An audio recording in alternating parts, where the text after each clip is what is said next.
Did you know that the choices of a small group of people change the destiny of an entire nation? In this video, we will explore how the tribe of Benjamin and the rise of Saul as the first king of Israel shaped history and offer us valuable lessons on leadership and obedience. If you want to discover inspiring stories and powerful insights, subscribe to our channel and turn on notifications so you don't miss any content. Benjamin was the youngest son of Jacob and Rachel, a pivotal figure in the Old Testament narrative and patriarch of one of the 12 tribes of Israel. He was born at a time of great pain, as his mother died during childbirth, naming him Benoni, which means son of my sorrow. However, Jacob decided to rename him Benjamin, which means son of the right hand. Throughout the history of Israel, the tribe of Benjamin would play an important role, being recognized for their bravery in battle. In this video, we explore Benjamin's journey from his painful birth to his role in reuniting his family and his tribe's legacy in the history of Israel. Join us as we journey through the pages of the Bible to discover Benjamin's life and how his story reflects themes of hope, restoration, and God's purpose for his people. The story of Benjamin begins with his birth, which is of great significance within the biblical context, especially in the lives of Jacob and Rachel. Benjamin was the last of Jacob's 12 sons and the second son of Jacob's beloved wife, Rachel. However, his birth was shrouded in immense pain, as Rachel lost her life in childbirth. This event not only affected Jacob deeply, but also shaped the character and destiny of the tribe that would descend from Benjamin. After many years of waiting and suffering due to childlessness, Rachel was finally blessed with the arrival of a son, Joseph, whom Jacob loved dearly. However, Rachel longed for more children, and God heard her pleas and allowed her to conceive again.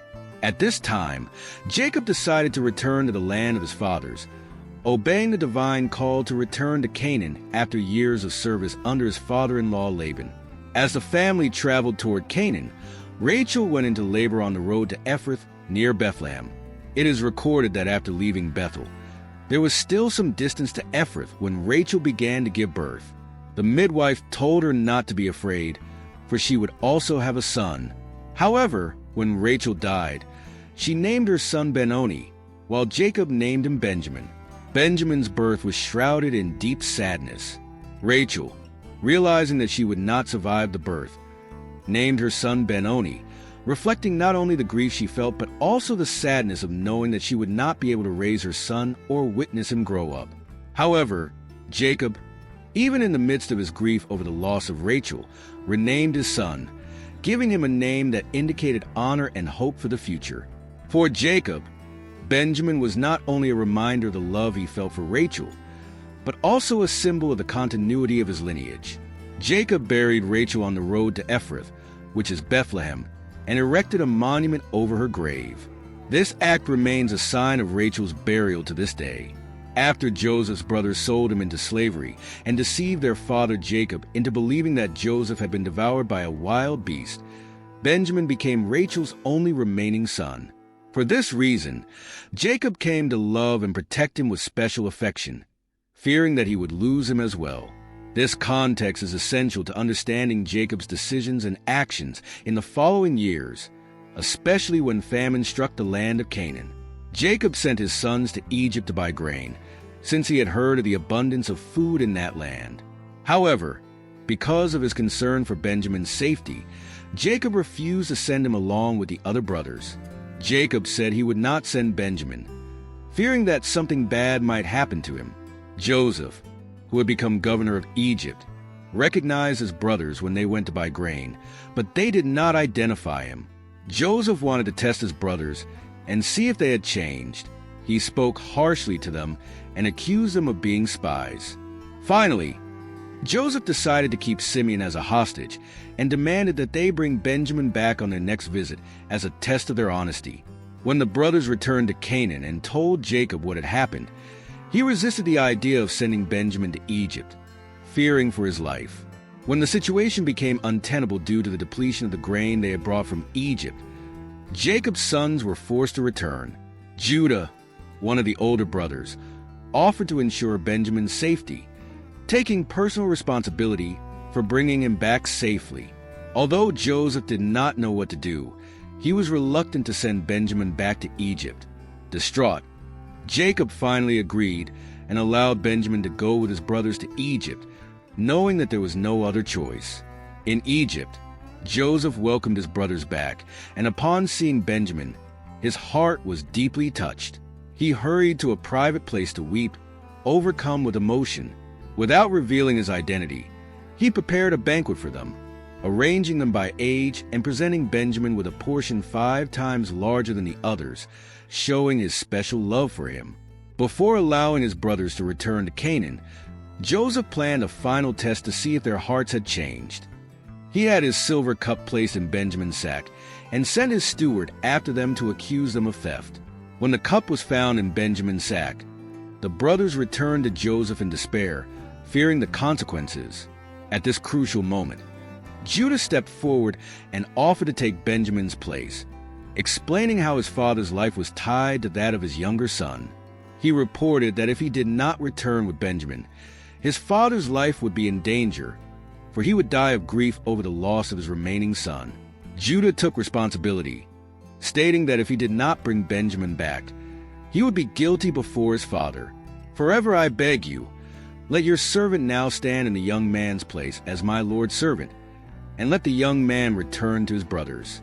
For how can I return to my father without the young man? I cannot bear to see the harm that will come to him." Judah's willingness to sacrifice himself for Benjamin and his passionate plea for his brother's life touched Joseph deeply. At this point, he could no longer contain his emotions and revealed himself to his brothers, weeping with them and assuring them that everything that had happened was part of God's plan to save his family during the famine. Jacob, aware of his mortality, called upon his 12 sons to bestow upon them his final blessings, which were prophetic revelations and counsel. When Benjamin's turn came, Jacob pronounced a blessing that captured the essence of the character that would manifest itself in his descendants. The narrative mentions that Benjamin is a ravenous wolf. In the morning he will consume the prey, and in the afternoon he will distribute the desserts. This brief statement is full of meaning and has been interpreted in many ways throughout history. The use of the term wolf describes Benjamin as someone fierce, courageous, and bold, characteristics that would define the tribe that would descend from him. The image of the predatory wolf, known for its strength and cunning, suggests that the tribe of Benjamin would always be fearless in battle, ready to win and conquer. The phrase that mentions the prey and the spoils indicates that the tribe of Benjamin would be successful in its endeavors, beginning with strength and determination and culminating in victories. This suggests that, throughout its history, the tribe of Benjamin would be involved in military conflicts, emerging victorious, and sharing the fruits of its conquests. This prophecy came true on several occasions in Israel's history.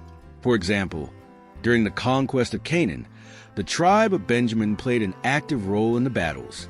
Likewise, a judge from the tribe of Benjamin, who freed Israel from Moabite oppression, demonstrated the ferocity and cunning mentioned by Jacob. A significant example is the life of Israel's first king, Saul, who was from the tribe of Benjamin. Saul was a brave warrior chosen by God to lead Israel against its enemies. Despite the hardships of his reign, the courage and fighting spirit that characterized Benjamin were evident in his life and rule. If you are connecting with this powerful story and want to explore more inspiring lessons like this one, be sure to subscribe to our channel. That way, you won't miss any updates, and you can be part of our community that seeks to understand and live faith in a deeper way. Now, back to the story.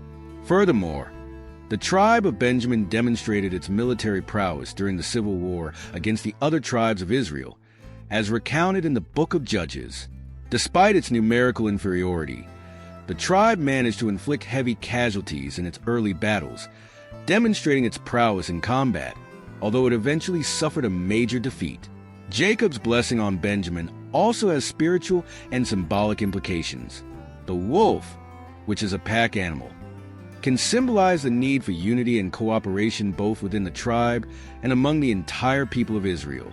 Despite its individual strength, Benjamin's true power lies in its ability to act together, whether within its own tribe or in alliance with others. This meaning reveals that Jacob's blessing not only describes Benjamin's character, but also serves as a warning about the responsible use of power and force by his tribe. With its great skills in warfare, Benjamin was called. He was called to be a protector and defender of Israel. But he also needed to remember that strength must be accompanied by justice and wisdom. After the Israelites entered Canaan, Joshua proceeded to distribute the land among the 12 tribes of Israel, according to the instructions given by God through Moses. This distribution is detailed in the book of Joshua, where different regions were assigned to each tribe. The territory assigned to the tribe of Benjamin was located in a central region, which was both strategically and symbolically important. This region included key areas and cities that would play a fundamental role in the history of Israel. The narrative describes how the destiny of the tribe of Benjamin unfolded, highlighting the territory that was granted to them, which lay between the sons of Judah and the sons of Joseph. The description includes geographical details about the boundaries of their land, including mountains and important cities. This inheritance included significant cities such as Jericho, Bethel, Gibeah, and Jerusalem, which was called Gibeah and would eventually become the capital of Israel under the reign of David. The presence of these cities within Benjamin's territory underscores the tribe's strategic importance. Jericho, the first city conquered under Joshua's leadership, played a special role in Israel's history, where God displayed his power in spectacular fashion by tearing down the city's walls after the Israelites marched on. Bethel, another significant city in Benjamin's territory, had important religious and historical significance.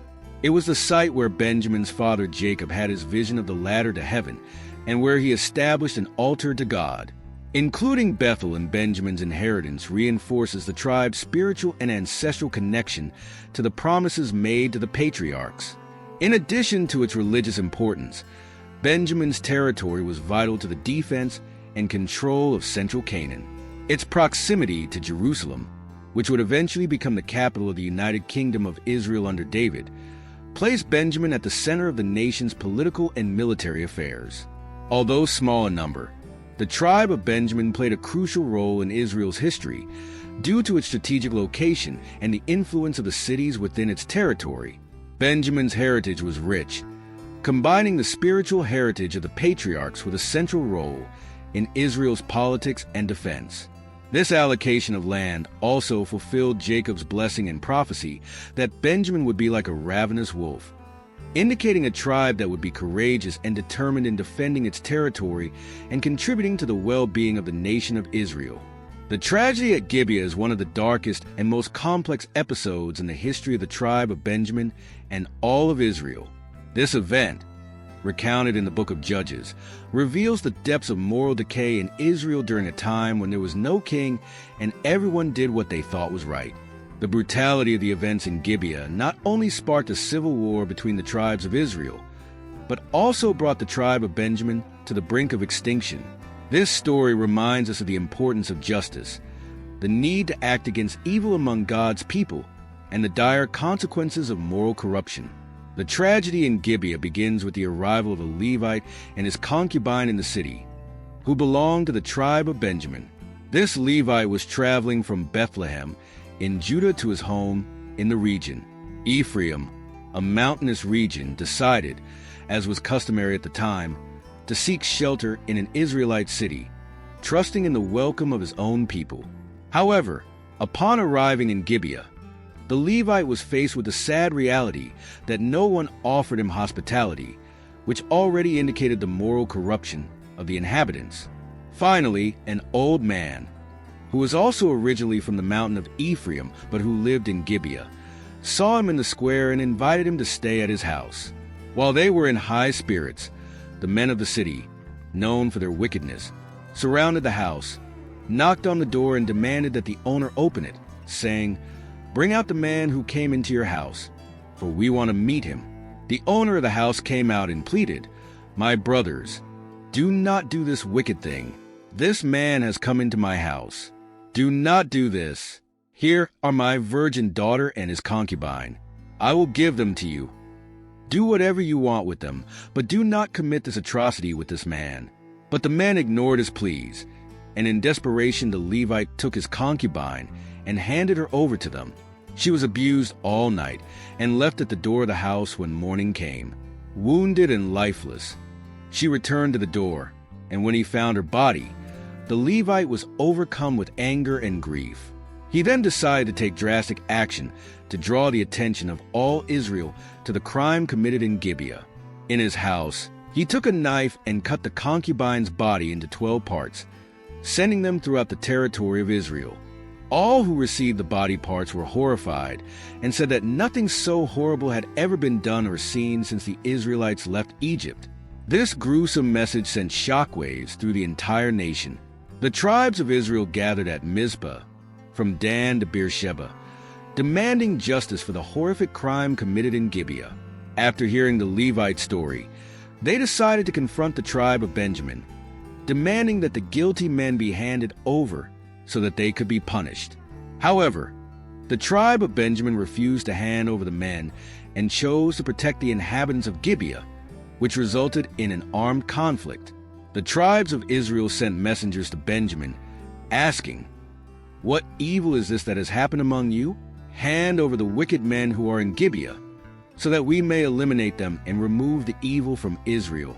However, the Benjaminites did not listen to their brothers and prepared for battle. This refusal led to a devastating civil war between Benjamin and the other tribes of Israel. Despite being outnumbered, the Benjaminites, demonstrating the ferocity and skill prophesied by Jacob, inflicted heavy losses on the Israelite forces in the initial battles. However, they were eventually defeated, resulting in the death of most of the tribesmen and the destruction of their cities, leaving only 600 who took refuge in the Rock of Rimmon. What happened at Gibeah and the civil war that followed revealed how moral corruption and injustice can lead to the ruin of a community. The tribes of Israel, after reflecting on the consequences of their actions, realized the need to preserve the unity of Israel and the survival of Benjamin, which was on the brink of extinction. After the devastating civil war, the tribes of Israel gathered at Bethel, deeply impacted by the outcome of the conflict. Although they had acted in search of justice, the reality of nearly exterminating one of the tribes of Israel brought them sorrow and regret. The men of Israel swore an oath at Mizpah, saying, "None of us will give our daughters to the Benjaminites as wives." So they went to the temple and remained there all night, weeping bitterly and crying out to God for a miracle. Given the shortage of women in the tribe of Benjamin, the tribe sought a solution that would not break their oath. They discovered that the city of Jabesh-Gilead had not sent representatives to the assembly at Mizpah. So they sent 12,000 of their bravest men there, ordering them to eliminate all the men and take the women and children. In this way, they managed to gather 400 young women who had never known a man and brought them to the camp at Shiloh. These 400 young women were offered to the 600 survivors of Benjamin, who were still hiding at the Rock of Rimmon. However, there were still too few women to fully restore the tribe, so they devised a plan during an annual festival at Shiloh, where the daughters of Israel would go out to dance. The Benjaminites were told to hide in the vineyards, and when they saw their daughters dancing, they were to go out and take them and return to their land. And so the sons of Benjamin took wives from among those who were dancing and returned to their land, rebuilding their cities and establishing their lives anew. Although this solution was controversial, it was what the tribes of Israel found to restore Benjamin without violating their oath. After the restoration, the history of the tribe of Benjamin continued during the monarchy of Israel, a crucial period in the formation of the nation. Despite its near annihilation, Benjamin reemerged as a significant tribe, especially through Saul, the first king of Israel, who was from the tribe of Benjamin.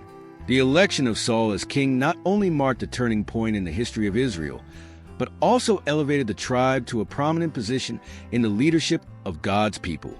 The history of the monarchy in Israel began at a time of great instability, when the Israelites, tired of the constant attacks from neighboring cities and the lack of unified leadership, cried out for a king to guide them, as well as the nations around them.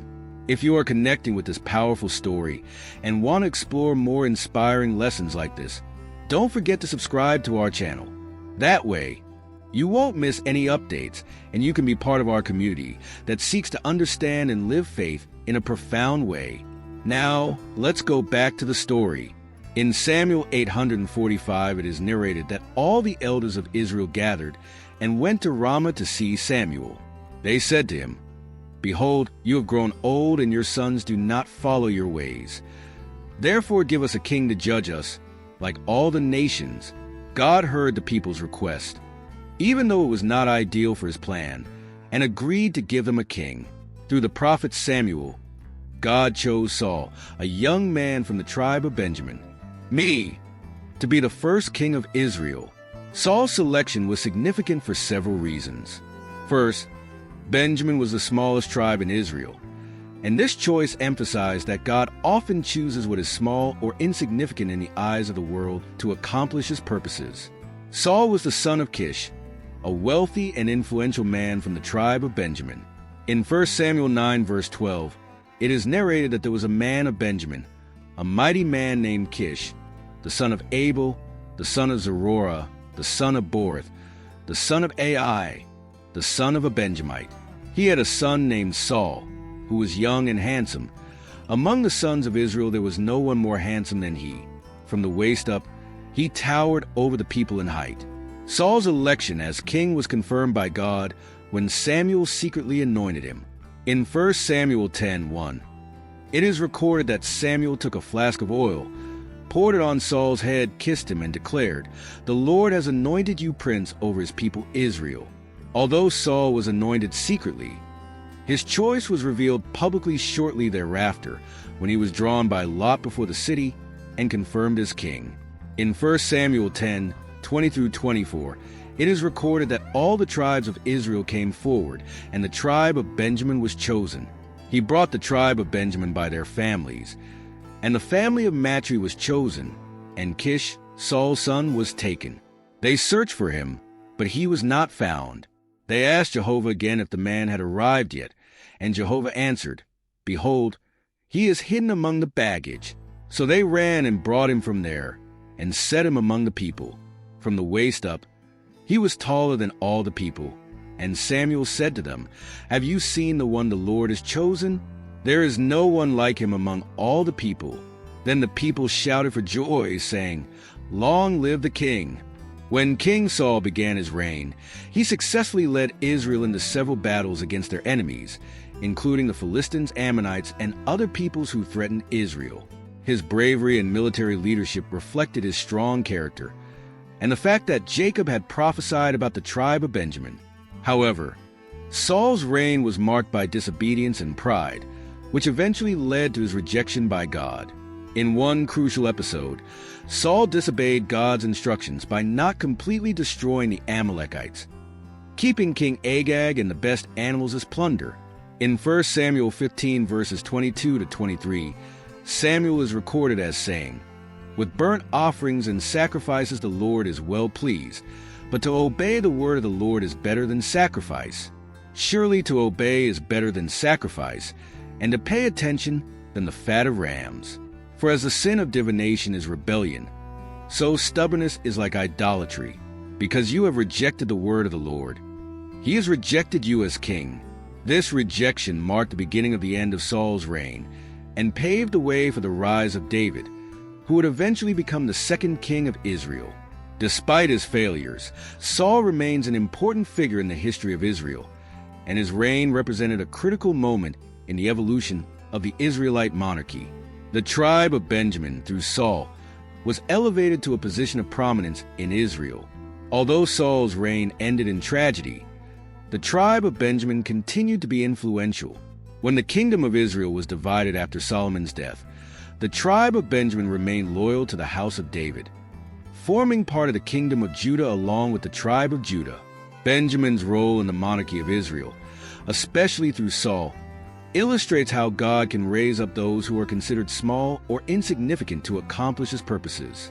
But it also teaches that disobedience and pride can lead to downfall, regardless of one's position or power. For Christians, the story of Saul and the tribe of Benjamin reminds us of the importance of obedience to God and humility in leadership. Through Saul's life, we see that success and prominence do not guarantee God's blessing if they are not accompanied by an obedient and humble heart. This story shows that although we may face failures and falls, God's mercy is still available to those who turn to Him with sincerity. The story of the tribe of Benjamin does not end with Saul's monarchy. Throughout the history of Israel, Benjamin continued to play a significant role, especially in its relationship with the tribe of Judah and in the formation of the kingdom of Judah after the division of Israel. Benjamin's legacy includes not only his bravery and skill in war, but also his resilience and ability to maintain his identity and unity despite trials and challenges. This legacy extends into the New Testament, where the tribe of Benjamin is mentioned in connection with key events in the history of Christianity. After the reign of Saul and the accession of David to the throne, the tribe of Benjamin continued to play a crucial role in the history of Israel. Although Saul, of the tribe of Benjamin, was rejected by God as king, the relationship between Benjamin and Judah was especially strengthened under the reign of David. The city of Jerusalem, which lay on the border between the lands of Benjamin and Judah, was conquered by David and became the capital of the United Kingdom of Israel. This marked a moment of unity between the tribes of Judah and Benjamin. When the kingdom of Israel was divided after the death of Solomon, the 10 northern tribes formed the kingdom of Israel, while the tribes of Judah and Benjamin formed the kingdom of Judah. In this context, the alliance between Judah and Benjamin was crucial to the survival of both tribes and the preservation of the Davidic dynasty. In 1 Kings 12 verse 21, it is recorded that when Rehoboam came to Jerusalem, he assembled the entire house of Judah and the tribe of Benjamin, 180,000 chosen men, to wage war against the house of Israel and to restore the kingdom of Rehoboam, son of Solomon. Throughout the history of the kingdom of Judah, the tribe of Benjamin remained an integral part of that kingdom. Cities within the territory of Benjamin, such as Jerusalem and Bethel, continued to be important political and religious centers, helping to preserve the identity and continuity of God's people through generations of challenges, invasions, and exiles. A notable example of the lasting impact of the tribe of Benjamin is found in the figure of the Apostle Paul, one of the most influential leaders of early Christianity. In his letters, Paul identified himself as a member of the tribe of Benjamin, emphasizing his heritage and pride in his lineage. In Philippians 3 and 5, it is narrated that Paul was circumcised on the 8th day of the stock of Israel of the tribe of Benjamin, a Hebrew of the Hebrews, concerning the law, a Pharisee, concerning zeal, a persecutor of the church, concerning righteousness which is in the law, blameless. Paul, who initially persecuted Christians, experienced a radical transformation after his encounter with Christ on the road to Damascus. His conversion and his subsequent mission to bring the gospel to the Gentiles emphasize how the tribe of Benjamin, through one of its most prominent descendants, played a crucial role in the spread of Christianity. Benjamin's legacy also includes its resilience and ability to overcome adversity. Despite being nearly annihilated during the tragedy of Gibeah, the tribe not only survived but became an essential part of the nation of Israel. Its alliance with Judah, its contribution to the Israelite monarchy, and its influence on Christian history through Paul are testaments to its enduring importance. Furthermore, the story of Benjamin offers us lessons on the importance of unity and loyalty in the community of believers. The tribe of Benjamin, despite its challenges, managed to remain united and loyal to the house of David, showing how faithfulness to God and His plan can lead to preservation and restoration. The tribe of Benjamin's commitment to God and their ability to persevere in the face of hardship are a testament to the fact that even in times of crisis, faith and unity can prevail. The story of Benjamin, then, is a testament to how God uses the small and seemingly insignificant to accomplish His plans and purposes. Even in the midst of disasters and failures, His grace and mercy are available to those who turn to Him with repentant and obedient hearts. This story inspires us to remain steadfast in our faith and to seek obedience to God in all areas of our lives. The lessons of the tribe of Benjamin and the story of Saul highlight the importance of servant leadership, humility, and faithfulness to God. Saul's reign can be seen as an example of what happens when power and fame are prioritized over obedience and service to God.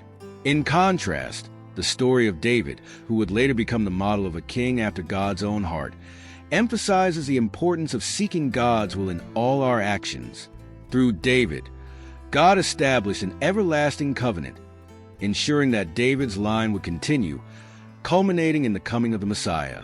The story of the tribe of Benjamin and the life of Saul, therefore, offer a wealth of spiritual lessons and leadership principles that are still relevant to believers today. Through the tribe's failures and successes, we can learn about the nature of God, the importance of obedience, and the way He uses those who are humble and obedient to His calling. As Christians, we must remember that regardless of our background or circumstances, God can use us for His purposes if we are willing to follow His leading and live according to His will. Benjamin's story is a powerful reminder that true greatness comes from serving others and remain faithful to God in all circumstances. Don't forget to subscribe to the channel and leave your like. Contribute to our growth. Stay in peace. Share this video with those you care about. See you in a new video. May God bless you.